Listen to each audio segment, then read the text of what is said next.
Hello, and welcome to episode number 87 of Fight for a Happy Life, the show that believes even a little martial arts makes life a whole lot better.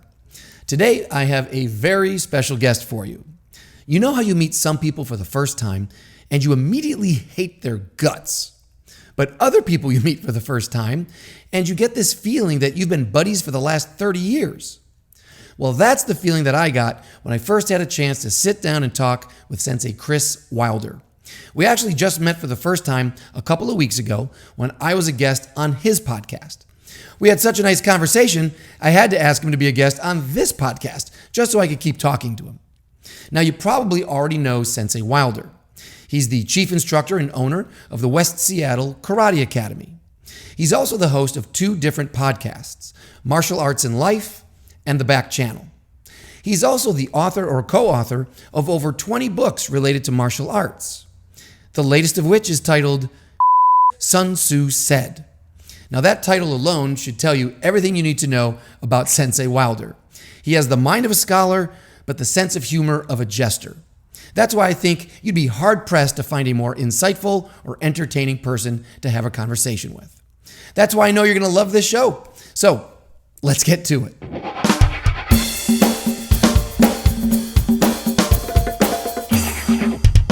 Sensei Kris Wilder, welcome to the show, sir. Hey, good to be here. Thank you for having me. It's really great, and I'm glad you wore your red shirt. It's your brand, baby. Oh, of course. And you're wearing black to represent the other side of the force, I guess. You're on the dark side today. Sure. Yeah. That's fine. Okay, Darth. I like to always start off with just a simple question, softball question. How do you define a happy life? And how is your fight going to get it? Well, it's interesting that you should use fight.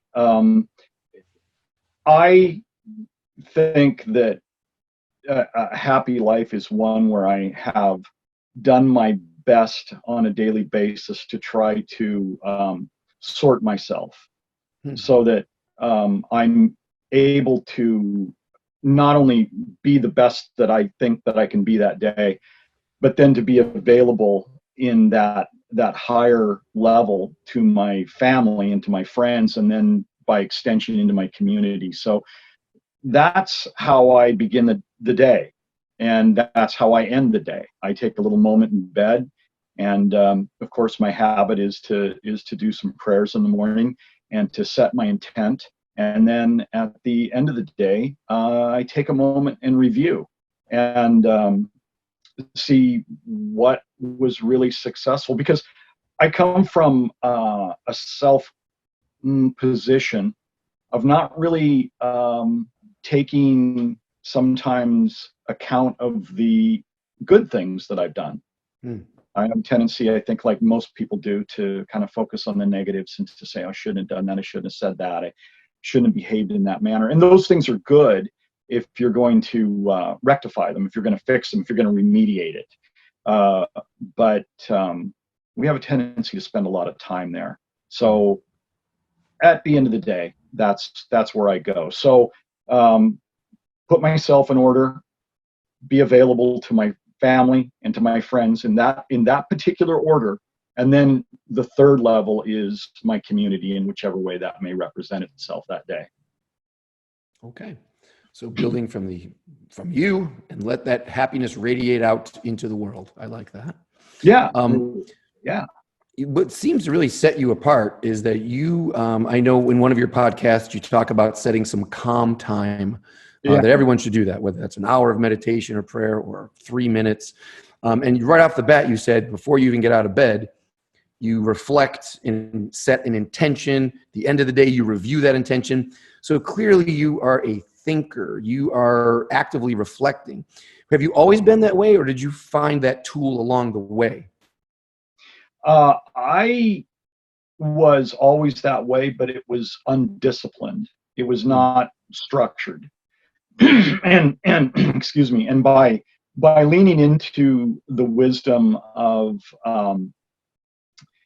some people that are philosophical leaders and some spiritual leaders there was a convergence that came together, and I was able to say, oh, okay, now I've actually got some pegs on the wall that I can hang these things on, and I can say, there's my structure, there's the order.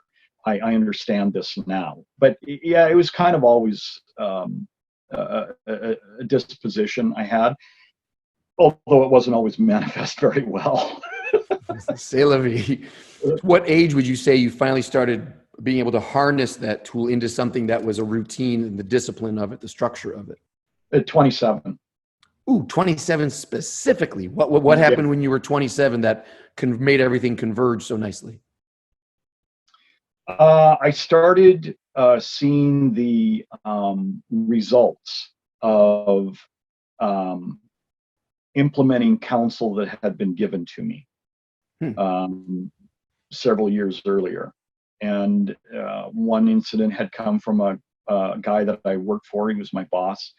Another one came from my uncle. My parents were always a consistent, and they brought a quality of strength and self-reliance and responsibility. And so, as these things started to congeal and come together, really, it came about, I'm going to say 27.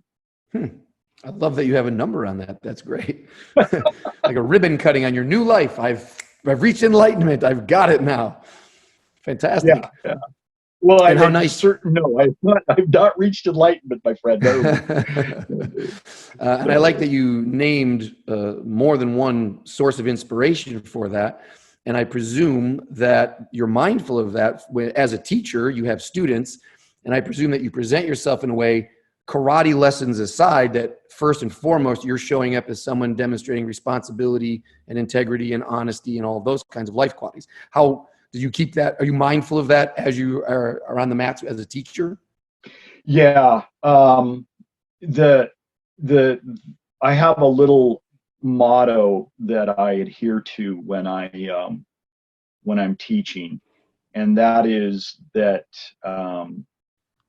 I want to be the teacher that helps somebody find something in themselves they didn't know existed.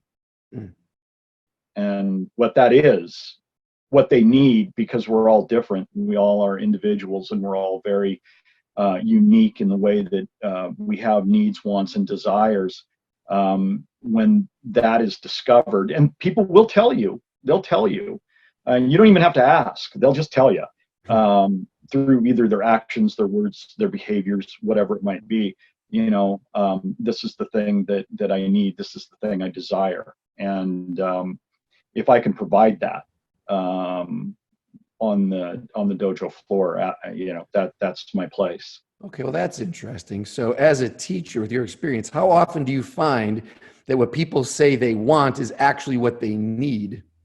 Rarely. Right. So how do you get through that murky territory when someone's presenting themselves, and not in a bad way, but just like, I think this is what I want, and you're thinking, oh, I see something different here. How do you get into that murky territory to give them what they need while still pretending to give them what they want? Does that make sense? Yeah. It's a dual agenda there. Okay. Well, I'll tell you, I have a process, and this is the way that it works. And I'll couch it, excuse me, I'll couch it in the terms of a belt examination, because the best belt is always the one that's just before you, isn't it? Your favorite kata, your favorite form is the one you just learned, And so when somebody says, I'm really working hard, I want to get to that brown belt. That's my goal, and I'm really focused on it. Then, I'll ask a couple questions. And that's part of the process, is to ask the questions to find out more than what they want. Might find out that this person is an engineer, and so they're involved in very much tab A fits slot B process, and that's how their life is ordered and structured. But then a little more conversation, and we find out that they came from a broken home, maybe a tragically broken home. And boy, I tell you, I've run into some of those stories. but so that leaning into the structure and the goal is what has gotten them to where they are in their life.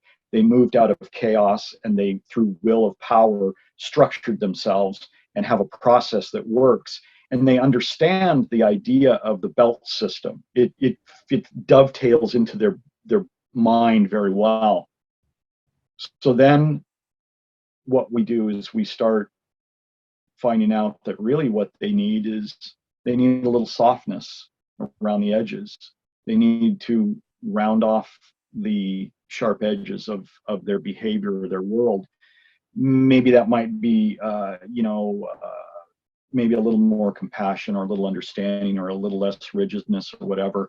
And so then that's where I'll begin to engage in it. And I'll say things like, that part of the kata you did right there, not exactly the way that I would have preferred you do that, but boy, it looked good. That looked good. And to kind of pull away the boundaries a little bit of the rigidity and to let them be a little messy, to be a little expansive, to understand that it's okay to make an error. We're going to do it again, and you're going to get a chance to kind of explore this and to open up the windows of exploration a little bit through their own physicality and their own experience in the dojo. So that would be an example of one particular type of behavior, and to find out what it is they're looking for, and to and then address that. And the exact opposite for other cases, right? If someone's coming in with a complete mess of a life with no routine, then you're the one leaning in and saying, you know what, you did that kata interestingly. Here's how it's done. For me, it has to be this way. Do this every time, and you'll find confidence and consistency. So it could be the complete opposite medicine for someone else. You're exactly right. And to take that scenario that you just brought up, somebody who's coming in, with full-blown chaos, I will break it down to the most rudimentary things. Like because we sit in Seiza and we calm ourselves before class. That's our tradition. And I'll pull them aside special, and I'll say, hey, listen, when you go down and you sit down in a Seiza, some of the people aren't doing this right. And let me show you something. Put your right foot down first. Keep the ball of your foot on the ground. Then put your left foot down. Put the ball of the foot on the ground. Then flatten your feet. Then sit back. And I'll give them that kind of that inside baseball, very small bite that is significant, but is easy for them to instantaneously adopt and have success. And it is about structure and order. And now I can build. I love that. I love that so much. I think, I remember I talked to a teacher once who had a school, and when we were talking about how to gain more students and build a school, I said, well, what is the experience of someone who's coming to your school for the first time? I said, what's their first win? What's the first win that you provide to them? Because as a teacher, exactly like you said, especially if someone's coming in with no confidence and they're frightened of the whole experience, when you can show them, here's one thing you can do today, and then they do it, then they've got some confidence to come back the next time and get the next one. But this teacher had none of that. They said, well, no, you just show up. That's the way I learned. You just show up and you dive in. And I said, well, yeah, that's definitely a problem. Psychologically, there's a certain kind of person doesn't mind that. They'll be hardy enough. But most people, I think, need that helping hand to get to that first level, that first belt that says, yeah, you can do this. And look how well you just did that. Now you can do this next thing and build on that. So, boy, that's a wise way to teach. Your students are lucky to have you thinking about all this stuff. Do they know that they're lucky, or do you find your students disregard you as so many do? At least in my world. Yeah, I assume that that at my funeral there will be 2 people and a dog and maybe a stray crow. And the dog might not be there for you at all. The dog just needed a place to get some business done. Well, that's so funny. I have the exact same feeling. Yeah. I feel it's going to be an empty funeral. I want the Mozart burial. I want the sack in a ditch with a bunch of other people. Just let's not even call attention to this, please.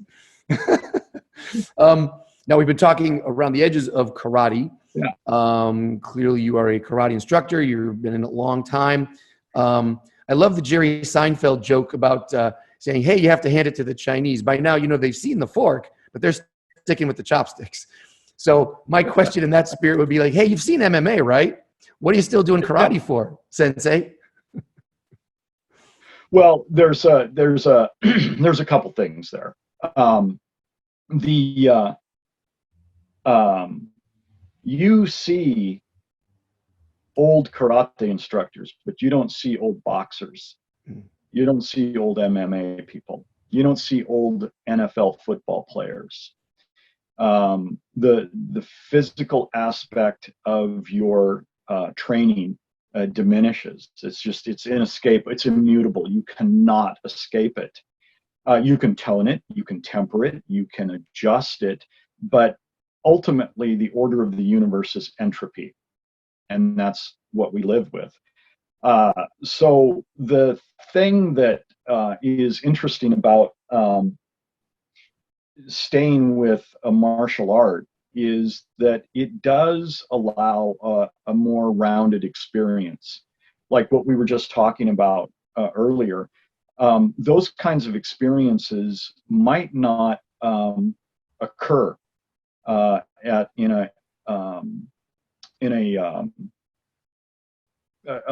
a mixed martial arts environment. It could, but it probably is not. When you look at the highest achievers in any field, and we can talk, sports, or we could talk business and so forth. They're usually the ones that are the people that are able to first understand their behaviors in their own mind, and then appropriately address it with internal and external resources. Traditional martial arts allows that.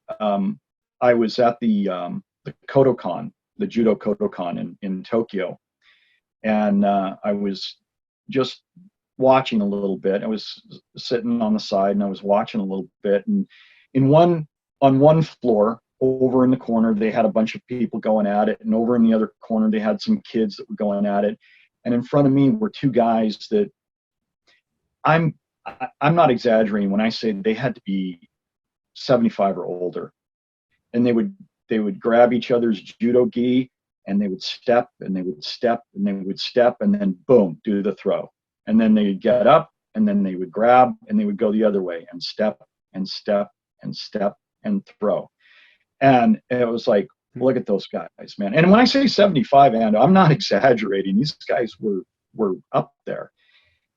And they were still exploring the depth of a simple foot sweep.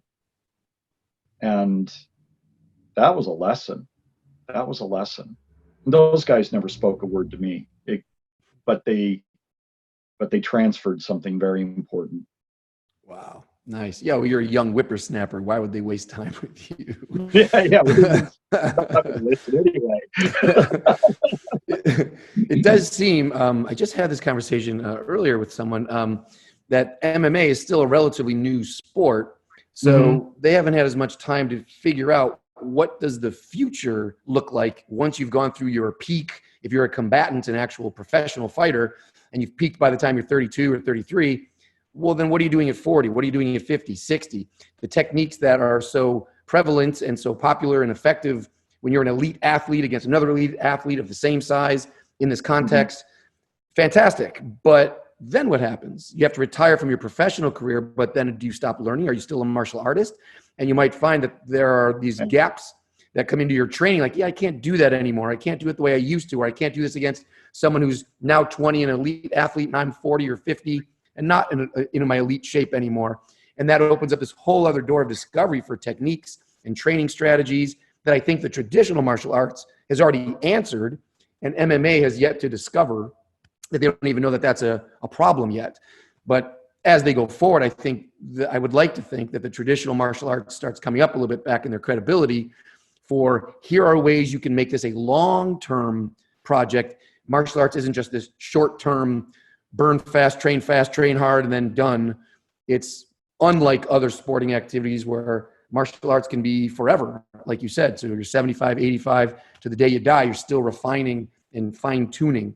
And I'm not sure if that's in the MMA culture as of yet. I think that's a pretty fair point. That makes sense, right? My judo instructor, Kenji Yamada, he died a while back, but we were up in the we were up in the locker room, the black belt locker room, and I was up there with one of the guys, Bo Kalman. Bo had played linebacker for the Washington State Huskies on their national championship team, and he's an interesting guy because when the game was over for him, he moved to Japan. He said, because I knew I didn't have the wheels for the pros. And he goes, but there were other guys that wanted to hang on to the dream, and they weren't dealing with reality. And he said, I left and went to Japan because I had to leave and get away from it and restructure myself.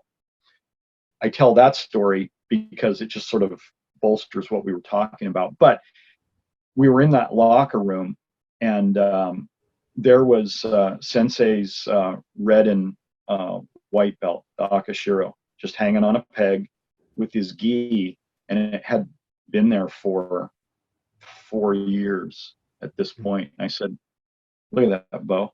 And Bo said, yeah, he was coming back.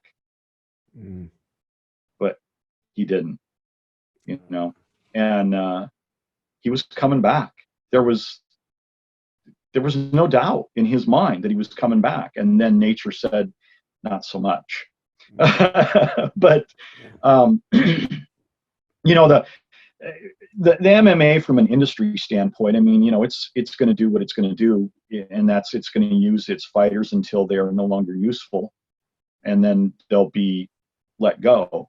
You could say discarded, which is kind of a callous way to say it, but they're going to be cut loose because they're free agents, and then then the guys have a choice, and that is that they can do what Bo did, which is they can leave mentally, sometimes physically and mentally, to a new horizon and restructure themselves, or they can go into coaching and build their own shop and teach fighters.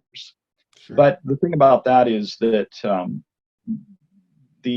I think most of those people who do that understand what they're doing, and they're moving into truly a coaching realm and not a realm of competition anymore.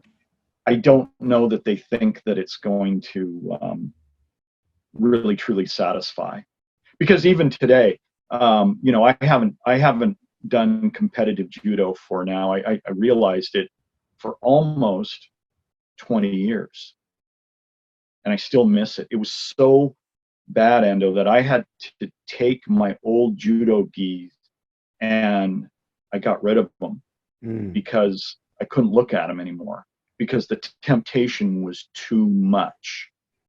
And then I dust it off and I go, I could qualify for senior nationals if I put some effort into it. I could do that. Well, I don't have a gi anymore. Okay. That's great. That saves you some wear and tear on the old body. That's like not buying a bag of potato chips at the supermarket level. If this doesn't come into my home, I will not eat them. So Put this out of my sight. Yeah, very much so. Yeah. It was just like, that time has passed. It was wonderful. I look back on it longingly, and I miss the competition, and I miss every aspect of judo. But I only have so many hours in the day. I only have so many things that I can do, and I have to set that aside, and I have to move on for a multitude of reasons. Could I have stayed? Yes, if I had made that choice, but I chose not to. Fair enough. You seem at peace about it, mostly. Mostly. I won't pick at that scab, although I feel like I would lead somewhere interesting. Sensei Kris Wilder crying on a podcast. While we're both saying pretty respectful things about traditional martial arts, let me just ask, from your take, how do you save them? Do they need saving? Clearly the culture has shifted to the sports side of things, whether it's karate making its first appearance at some point in the Olympics, or the sport of judo pulling away from the old traditional roots decades ago, or Taekwondo's becoming sports, or MMA now eclipsing even in China and, the traditional kung fu's and karates of the world. You're in the trenches, you have a karate school, you're an active martial artist. So what can the traditionalists do in all this, the face of all this heat to destroy it and rid the world of it? Nothing. Pandora opened that box. It's there's nothing to be done on a macro level. On a micro level, it falls back to kind of what we talked about at the beginning of this, is, sort yourself out, get yourself structured, know what it is you want to do, know how you want to do it, and proceed from there. And there's there are 13 different martial arts schools within a 3-mile radius of my school, and everything from kendo to Shito-ryu and Shotokan, and Brazilian jiu-jitsu, and it just goes on. And all of them offer something. And the beautiful part about that is that they offer something for everybody, in the sense that I might be a person that needs I need to feel some concussion. I need to feel some percussive pressure. I want to enter deeply into Japanese culture. Hey, there's a kendo school right over here. Go do that, man. You get to put on the bogyu. You get to have a great time. You get to hit each other. Lots of tournaments, man. Great fellowship. You get to learn about the culture. Go do that. And then somebody says, oh, I want to get a couple of tattoos and ride my bike to class. Well, the jiu-jitsu school's over there. Go ahead. It's fine. And so what we've got now is we've actually got a smorgasbord, and or a buffet, and you get to choose what you want. And it's excuse me. It's like the people that I'll see at the all-you-can-eat buffet. It's like, hey, you don't need to mount that plate up. They're going to make more, and you can go get a clean plate. You don't have to be crazy about it.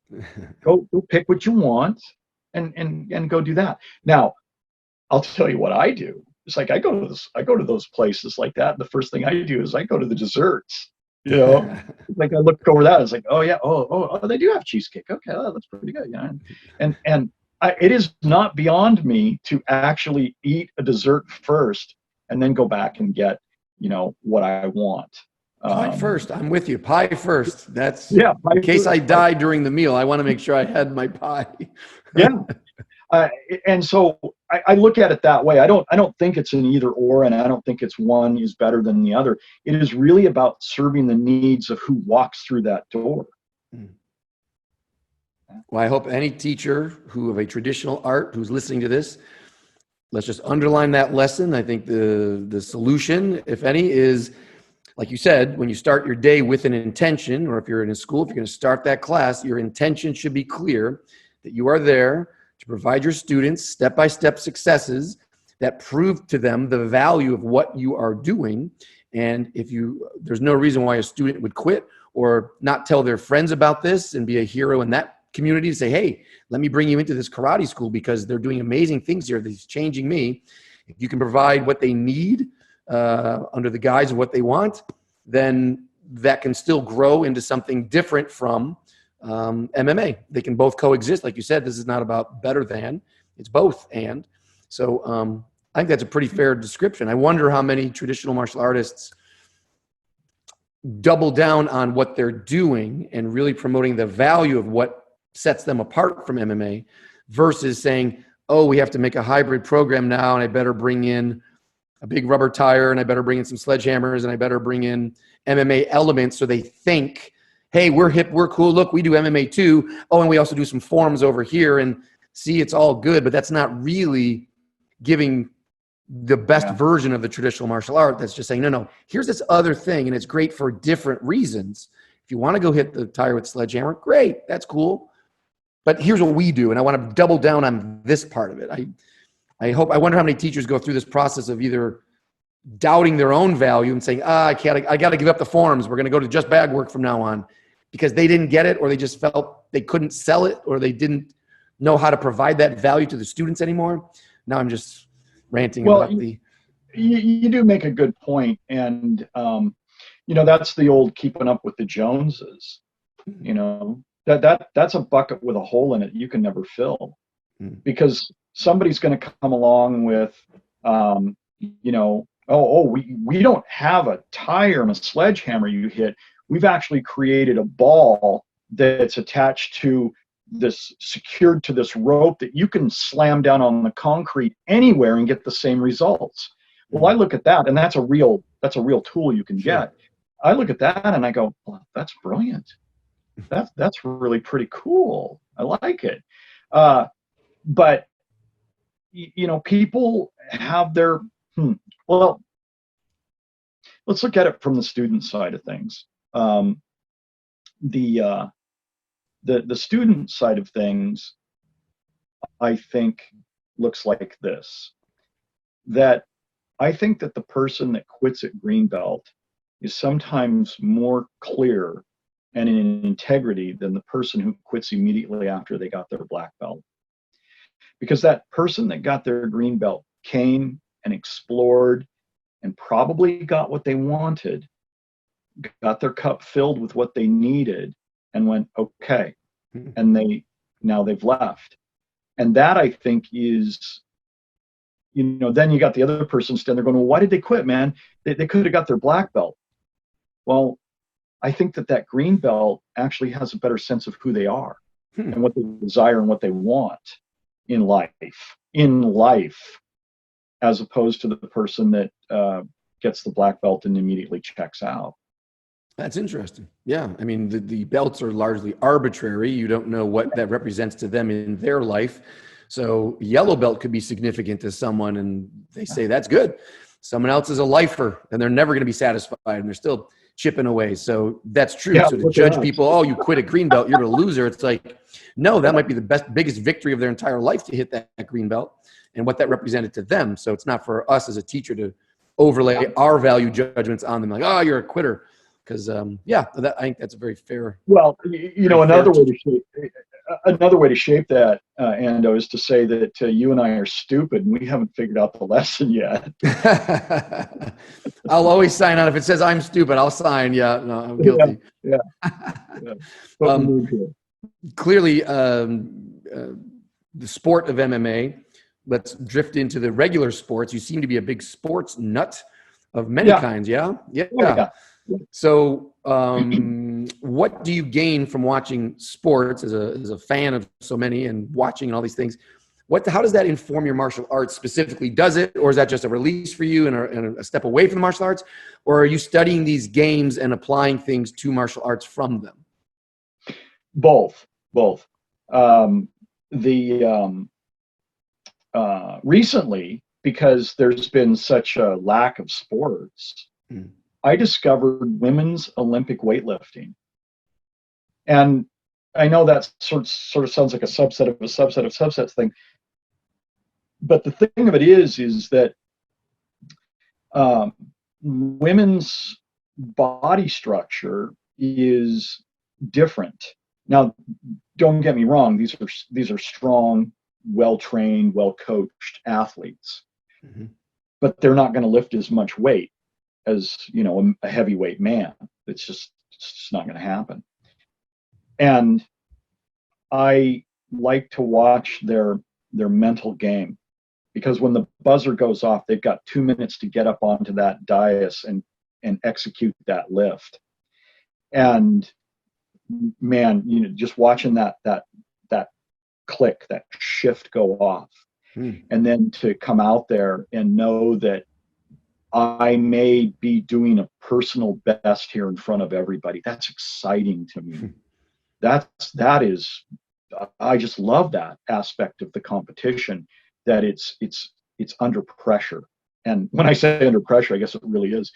And so then that subsequently makes me want to go and take a look at And because I can now on YouTube, I can go and I can look and see how the Russians are training.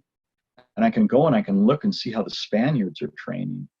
And so the similarities and the differences and why the differences exist and what's their goal. And is that specific to that unique athlete, or is this a systemic issue that they've implemented across the board? I'll give you an example. A guy who works for the Olympic training facility in Colorado shared a story with a friend of mine, and it was how the Russians, when it came to gymnastics and wrestling and those kinds of sports, those solo sports, they trained balance, flexibility, a little bit of mind, set. And that's where they did not work on strength until 1 year after puberty, because it was pointless. So let's lean into this now. So I went, oh, and probably 10 years ago, I adopted that in my dojo. I immediately went, oh, well, I'm doing that now. So prepubescent kids, it's about balance and flexibility and kind of having a little bit of a stick-to-itiveness, embracing the grind, being present, those kinds of things, those sorts of attributes. And then we can play a little different game later on. So that's a long answer to a short question. Now, when I watch baseball, is a different game to watch than football. Baseball doesn't really have a big momentum shift. There's a lot of little things get set in place. And I used to go watch the Mariners. I had season tickets, and I'd go with a buddy of mine who had been a minor league umpire. And he'd stand there and he'd say, hey, watch this over here. See how he's setting up over there? Watch that. Or take a look at this is where this is going to go. Here's what's going to happen. And so all the chess pieces get set, and then boom, it explodes. It pops off. Football is about momentums and emotion and crowds and circumstance, pomp and circumstance, and who's got the momentum and who doesn't, who makes that decision and that choice. That is the most physical game on the planet, and so it has that attribute to it. So I like to go and find whatever I can. I'll tell you a story about how deep I go with this. I went to a high school football game. I think it was 2 years ago. It's my kids' old high school team. I don't know anybody on the team, but they're just down the road, and it's $6, and let's go. Sure. Hey, honey, you want it? Go ahead on your own. It's like, okay, see ya. So there's this big monster of a guy, and he's sitting up high in the stands all by himself. And I walked over and I said, hey, introduced myself. He introduced himself. He said, you mind if I sit here with you? I said, no, go ahead. I said, I see you're taking some notes there, man. What's going on? Turns out he's a scout for one of the other high school teams. He's a coach. Well, the guy played linebacker for the Seattle Seahawks during the Brian Bosworth era and so forth. And so I started picking his mind about that game.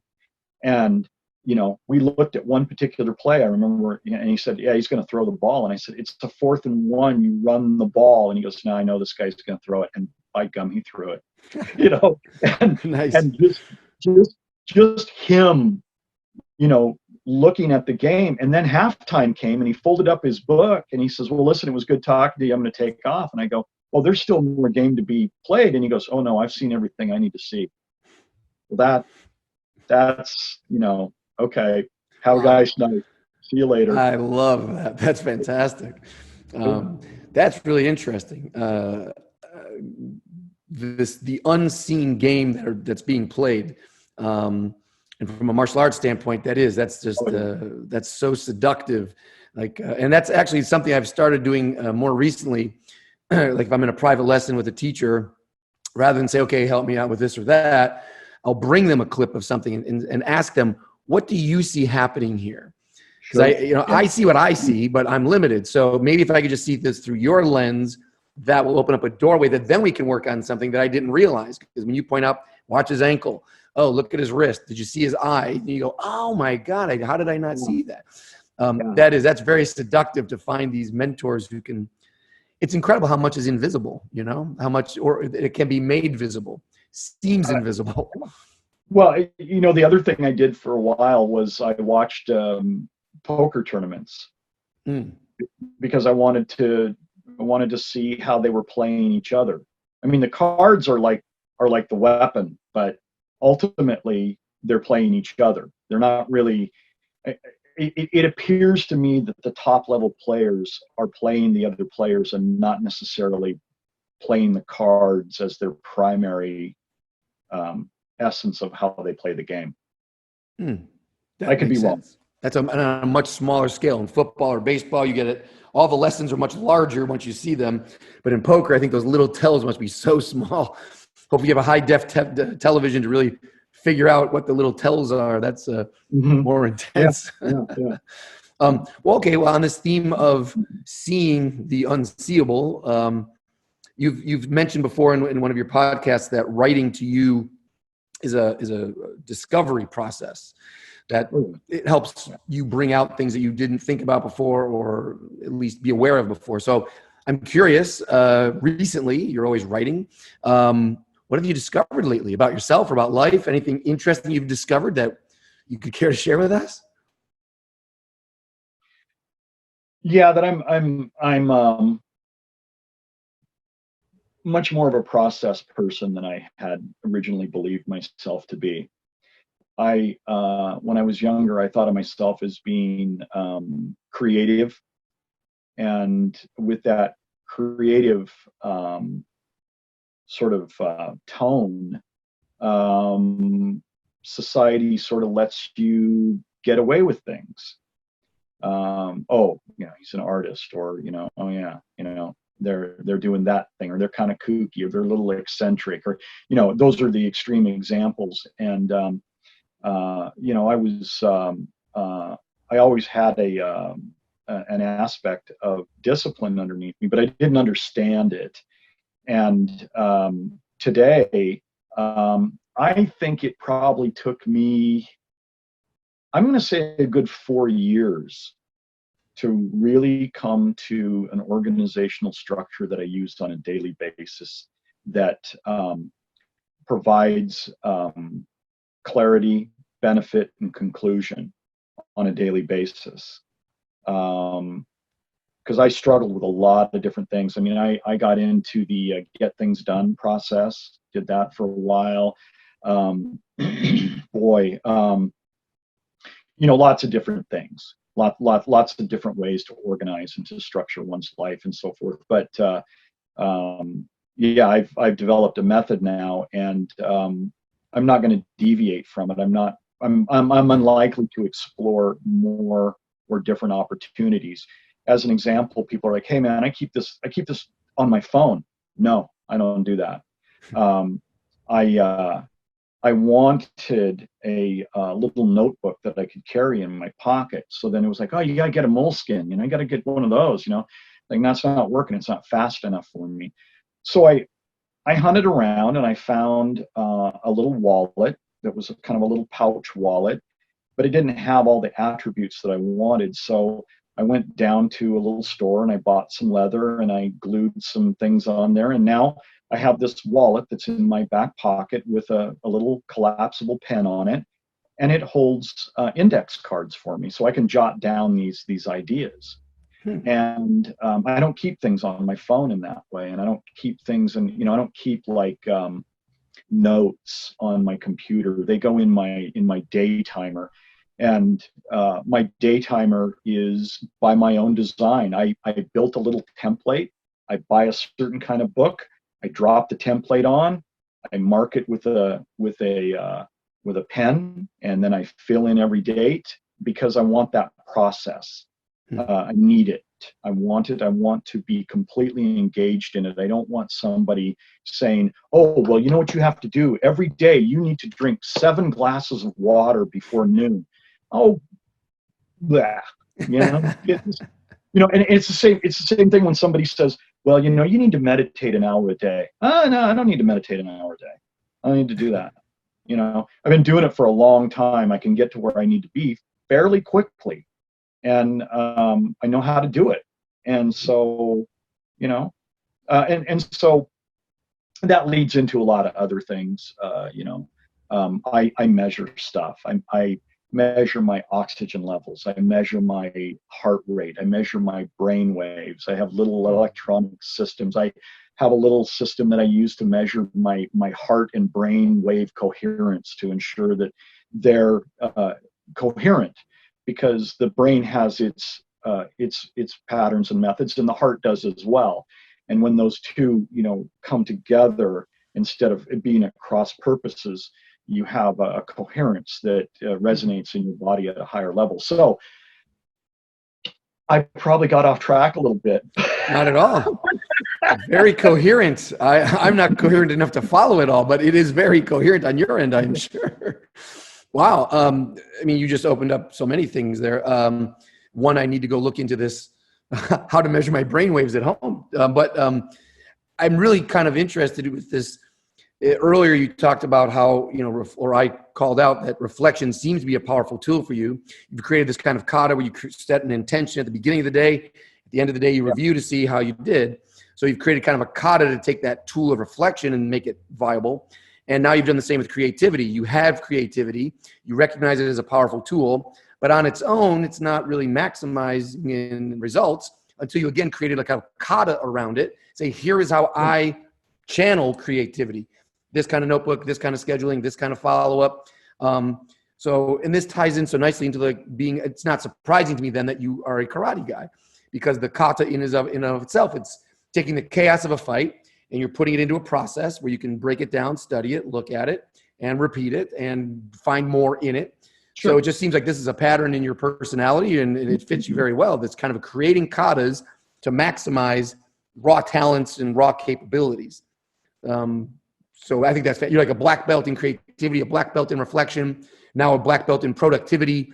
All these kata are very valuable. These are what you should be teaching your kids. Forget the punch kick stuff. These are the kata of reflection and creativity. Does that make sense? Is that fair?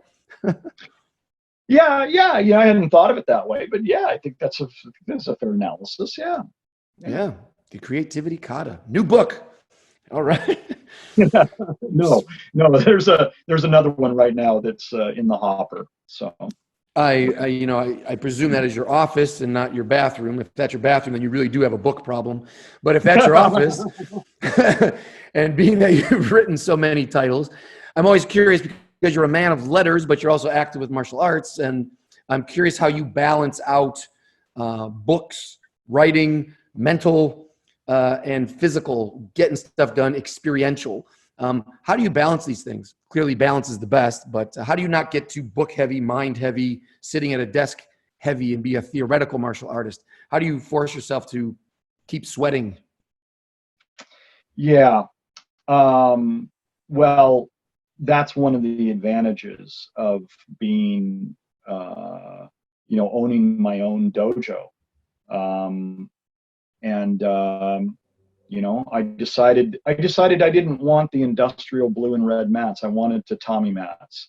So I went and got modern tatami mats. I try to keep it clean, minimal. If you've ever seen a picture of it, there's not a lot on the walls. I don't even have any of my certificates or trophies or none of that stuff's up there. I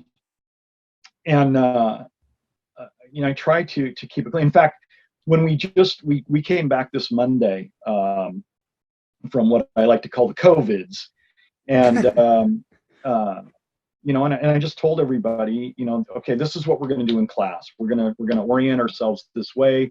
And so I laid out, what the process of the class was going to be. Here's what to expect, but here's the one thing that I would ask of you, and I'm going to do my best. It may slip out, and it may become part of a conversation, but if it does, stop it, because this is a place that is sacrosanct. We're not going to talk about the news, COVID-19, what kind of horrific things going on out here or there, or the challenges at home. This is a special place. This is the dojo. It is the hall of the way. So let's keep it that way. And everybody was like, yes, please, let's, I mean, they were like, they loved it. So, that is what happens at the end of the day. My day begins 5:30, 6:30, something like that.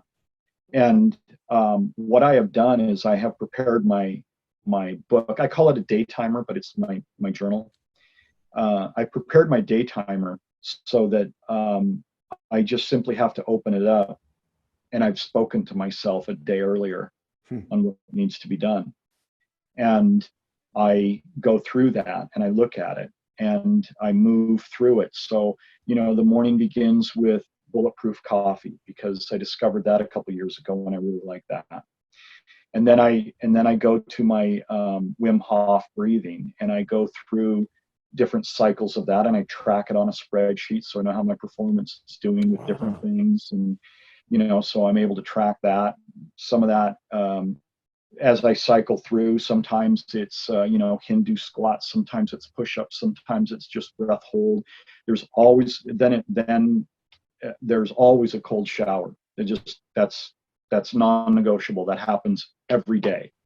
And then my body and my mind are all prepared. And then I go to, and that usually takes about anywhere from an hour to maybe an hour 15, and then depending. And then what I'll do is I'll move into what I've decided to do. It's like maybe I need to do some social media marketing, or maybe I need to get back to some emails or whatever, and I'll do those kinds of things. And I'll write at that period, because I do not write well in the afternoon because my energy is different. So I get a lot done before noon. And then noon sort of turns into the busy work. Like the emails will probably get thrown into the afternoon. So there are these big chunks that have subsections within them. And I'm not rigid. They're guidelines. If somebody says, hey, can we talk? Yeah, I can talk now. And I'll move something around. So I'm not completely rigid. There's days I can look at that and say, oh, that was supposed to happen at 8:00, and oh my gosh, it's 10 now. Well, okay, we're doing it now. So I have a structure, but I have a flexibility. And then when I have a class, I prepare my class plan, because I use my Conquest class plan, which is available on my website. But I use it. I created it for me, and that's what I use to structure my class, because I'm prepared. And when I'm prepared and I've thought about what I'm going to do and where my students are, then I do not find myself in the unenviable position of being the worst instructor in the world that says, okay, well, what do you guys want to do tonight? No, I'm paying you to be the leader. So I just detest that. Yep. So, and there's a difference between open dojo and what do you want to do tonight. But that's how my day flows, and that's how I work it. And then at the end of the day, I'll come home and spend some time with my wife and just kind of catch up, see how her day went, and we'll talk about family or business events or what have you. And you go to bed and you do the recounting of your day. How did it go? Finish up the reflection kata. Absolutely. Yeah. Last move. Bow out. So there's a 7.5 minute run-on sentence. I find that fascinating. I'm the whole time I'm thinking, thank you for sharing that, because I think so often people, oh, the guy wrote a lot of books, and you'll go write, and that's how you'll write books too. But when you get down into the weeds, like, yeah, but what are the details? Like, how do you actually do? What's your process? I think that's so helpful to people. Just hearing a detail like, oh, cold shower. He's one of those cold shower guys. Oh, Wim Hof breathing. Oh, he's one of those guys. If anyone's trying to emulate your successes, to not share those details, I think is just awful. I mean, as a teacher, you're allowing yourself to expose your process and say, here's what I'm doing to get these results. If you like my results, here's my specific process. Maybe parts of that work for you, maybe they don't. We can trade notes. But what can you do if you're not being revelatory about what you do? So I appreciate every word of that. And I know there are people who hear this who also will sit up and go, oh, I also don't like putting things on my computer. I like writing things down. And they won't feel like a weirdo. That's the best part of the internet. It's like we don't have to feel like weirdos when I do something a little differently, but you do that too? Hey, then we all feel a little more confident. So I think that's beautiful. I appreciate every minute of that. Thank you. Yeah, some of us do eat ketchup on our eggs. And also, well, so many doors because there were so many details in there. Each one has got a fascinating little. I will discipline myself a little bit. Let me ask you one question, and I appreciate. Thank you for being so generous with your time already. I'll hang with you all day, buddy. I'll hang with you all day. I appreciate that. Oh man, I can't wait to visit up there. Cause some trouble in your dojo. Before you go too far with that, Ando, I want to tell you that we connected. Maybe 3 weeks ago? Yeah, just recently. And you passed the neighbor test almost instantly, which is, would I like having this guy as my neighbor? And the answer is yes. Because we would hang off the fence, and over a conversation, the next thing you know, we would probably be trying to run through a wall to prove to the other guy that, no, I got it, I can do it. I can do it too. Yeah, you've inspired me. I'm on my way. So, that fence would not be a fence. I would have definitely cut a door, put some hinges up, and that would just be a double dojo is what that would be. And it would be. I agree. Thank you for saying that. I feel the same. It's just like, oh yeah, I get this guy. He's my kind of people. Or at least I hope to be. This is what I'm trying to be. I need to be a little more productive. So I'm learning right now. I need to discipline my creativity a little bit more. So I'm already learned something here today. So thank you for that. You always ask your fun 3 out-of-the-box questions. I have one for you. Being that we're neighbors now and I'm coming over for dinner, I presume there's some go-to meal that you can cook. You're a Renaissance man. You clearly must be able to cook. What is your go-to make a meal for a guest dish? What do you prepare? Well, what can you cook? I can cook just about any. I mean, I have my own recipe book. I'm that guy that flips. Of course you do. Of course you do. So what do I get? I'm coming. What am I having for dinner? What's your number one recipe? I'm going to ask you what you want. Oh no, wait! Now you just turned into that teacher. What do you guys want to do? Oh no, I'm in your house. You're the sensei. You're the chef. What do I get? Well, you're probably going to get meat. You're going to get some kind of meat. I'm okay with that. might go with, more than likely what we're going to go with is beef and chicken tacos with homemade pico de gallo and probably lemonade and iced tea to go with it. That's 2 drinks and 2 meats. Interesting. Yeah, well, because a little bit of carne asada, a little pollo, but I have over the years discovered that I prefer simple and kind of clean meals, and oftentimes, years ago at university, I had, this was like 1980, I think, or maybe 81. I had this roommate for like almost 2 years, Kenny, and he was from Albuquerque, New Mexico. He's Hispanic, and it was kind of rare to at that university to have a Hispanic guy, let alone be rooming with him, And I remember saying to him, I say, Ken, you know what I discovered about Mexican food? It's like basically 5 ingredients, and you guys just mix them up differently. And he goes, well, you finally got it, didn't you? That just straight up kind of clean food is really something. I like that. I'm not too much for the fancy stuff. Not, people are like, oh, fine dining. No, I think I'd rather take me to the best taco truck you can find, I mean, I make no apologies for it. It's just good, clean food. Tacos, soft shell tacos, homemade pico de gallo, which actually I'm kind of proud of that. But Okay. that's what you would get. Fantastic. I'm all in on that.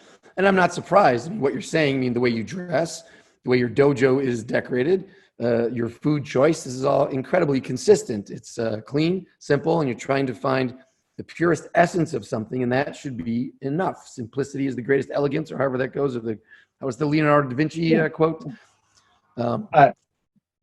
We know what we're talking about. Yeah, it's so that doesn't surprise me at all. And I accept tacos. I'm going to work my way up there. Fantastic. And maybe as a kind of a way to kind of bring this to a close, in one of your podcasts, you took issue with Frank Sinatra for singing "My Way," and the lyric "regrets."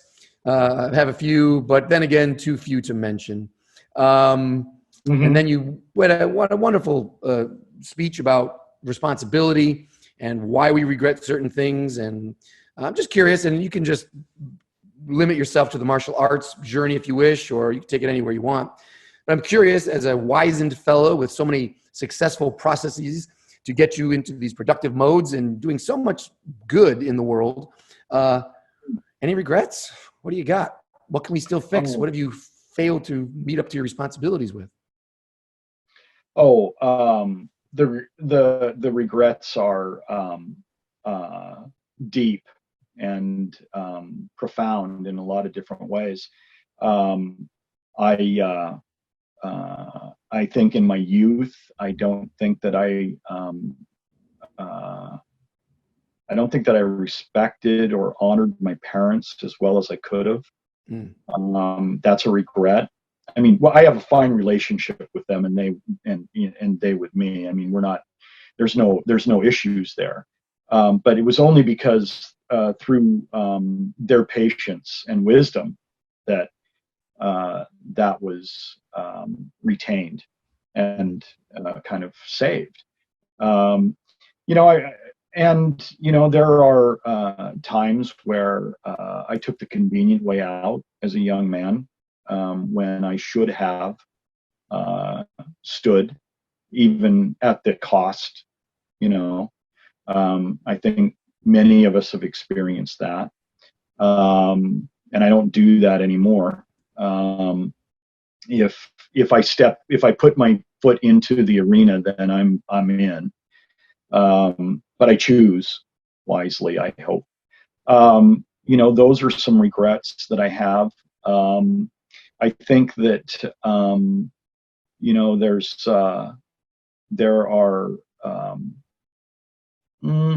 I think those are kind of sort of the big ones there. There's a regret that I had in respect to some of the years that I kind of call the wasted years, but I'm not sure that I would have learned those lessons any other way, because the world has a way of continuing to crank the volume up until finally you either listen or get crushed. And I was obstinate in many instances and was crushed, and rightfully so. I mean, had it coming, no question. But there are regrets that I have also that are not ones that are wholly my responsibility, in the sense that my education was in my youth, not necessarily my university education, that was different, but I came from a very small place, very rural, and I had people that graduated the 8th grade and left school and went to work, because that's the way that it was done. And so in some instances, it was almost a holdback to like the 1800s. Well, whose responsibility is that? It's not mine, because I'm the child in this equation. But, I had wished for, as I look back, I wish for that I had greater opportunities and more expansive education, and been challenged more as a kid. University was a different deal, but yeah, in the high school and the grade school stuff, sure. So some regrets, my fault. Some regrets, not my fault. And those are measured differently, in regard to that. But then again, I don't really live in those places. I can recognize them and I can go visit them and hear them speak to me and listen to the words and the emotions that are being said. But I needn't carry a burden forward, but I can take a lesson. So, it's okay to go visit, but don't live there in your regrets. Absolutely. Yeah. Yeah, because I mean, if we're just looking under the hood of Sensei Kris Wilder, it was interesting that you went so far back into your history, even to childhood, where things weren't even necessarily your fault. It was just the culture or the environment you were raised in. But yet those, I think, if I'm not a psychologist, clearly seem to be part of the engine that is driving you to create so much stuff now. If you felt there were wasted years, I'll call it an obsession with being very productive and having systems in place and measuring this and that. That's the complete opposite of what you just described as the era that you would have regretted being in, and not making a stand earlier in your life. And clearly now you're not afraid to come on in multiple formats to state your opinion and let your values be shared. So it's really just to understand why you're so driven now in an age when some people are already just planning their retirements and trying to withdraw, and you're, if anything, gaining momentum and getting stronger and more powerful, to see where that came from. You don't have to live there. That would be a tragedy to think, that's who I was and I'm a victim of that and that's why I'm the way I am today. On the contrary, you're showing how you've come, having that as your background. You understand what life is like living like that, and you've chosen this completely other type of life and character. So it's a success story. However you look at it, I see a huge success, and I think that explains a lot. So fantastic. I feel much better because I felt like, maybe it's my problem. No, but if that's where you came from, well, that makes sense. That's why he's got an edge over me. That was your advantage because you felt what it was like to be in the opposite. It could be the other way around. If you have all that stuff present and you're still not productive, like, it is my problem. But no, anyway, thank you for sharing that, because I'm sure that relates. Someone's going to relate to that. Like, yeah, okay. I'll tell you, Andrew, you nailed it. You nailed it. Your analysis is completely correct. There is no question that I went from not having a college degree and working in an orchard as a hired man.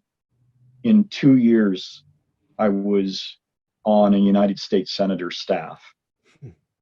So, and I look back on that and, fortunate in a lot of different ways, kind of, fortune favors the people who are, aggressive and prepared.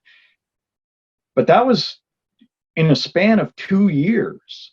I went from not owning a suit and tie to wearing one every day. So that's an absolutely beautiful story. I think that's absolutely beautiful. Cinderella gets all the attention, but to me, I mean, being a self-made man, there's so many titles to give you. You're a Renaissance man, a self-made man, a man of balance. I think you're exemplifying so many gold standards of what it means to be human. So I applaud you, sir. It was absolutely an honor to get to know you over these past couple of interviews, and I hope that we can do it again. Well, you've got a problem in that I like you. So now I'm going to become a clingy teenage girlfriend. That's fantastic. If you're going to throw tacos into that offer as well, I'll bring the pie. You make the tacos. We're going to be great neighbors for a long time. That's the plan. That's the plan, my friend. That's wonderful. Is there anything that or anyone listening might know, or where should they go if they want to find more from you? Is there a portal they can get to know you better? Yeah. Where would you like to send them?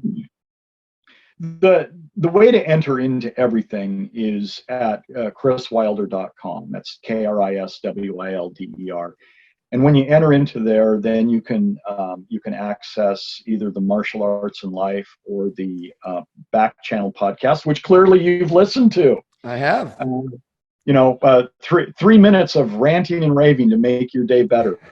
And then you can also access like 30 pages of the way to black belt for free. If you want to, you can go deeper and you can get other things that ebooks and things for free. And then there's also various levels of paid things like the really simple, simply brutal set, which I'm kind of proud of, actually, because it's a non-subscription. You get to go in and look at it. You get to watch the preview. If you think it's something that's going to benefit your training, you can purchase it, and you get lifetime access to it.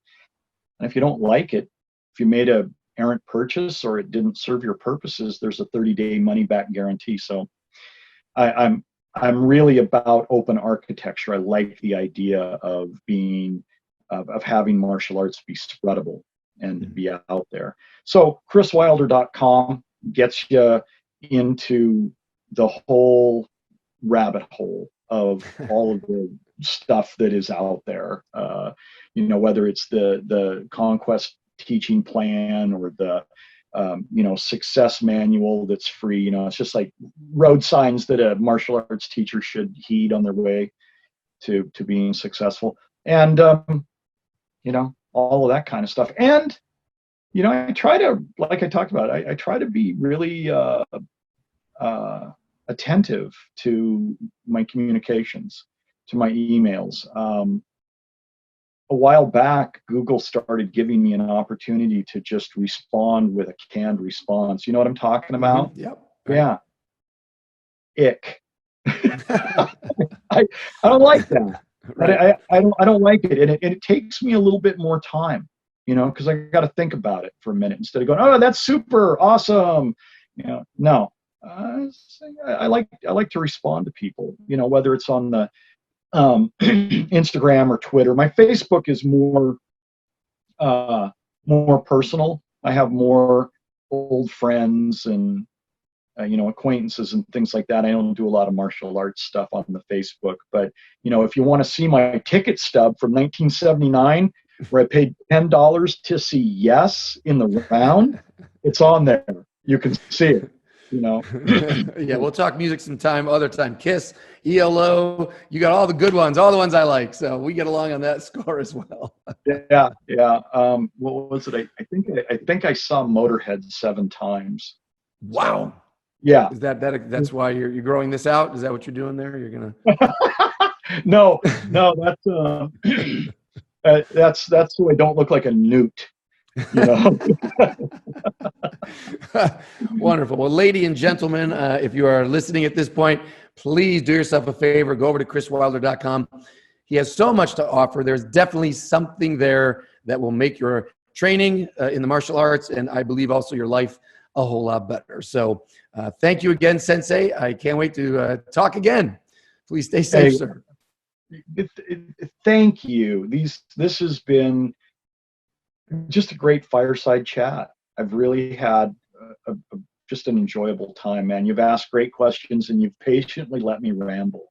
So thank you. It's my pleasure. I can't wait to edit it all out. That's my joy. It'll just be my part of it. All right. Be well. Thank you, sir. Be well. Yes. Cool guy, huh? I can't wait to figure out how my path and his path are going to cross again. And if we end up crossing your path again, even better. If you like this show, go ahead, say hello in the comments. I'd love to hear from you. Or maybe share the show with someone else who would like it. Until I see you next time, smiles up, my friend. Let that smile be your shield and your sword. Keep fighting for a happy life.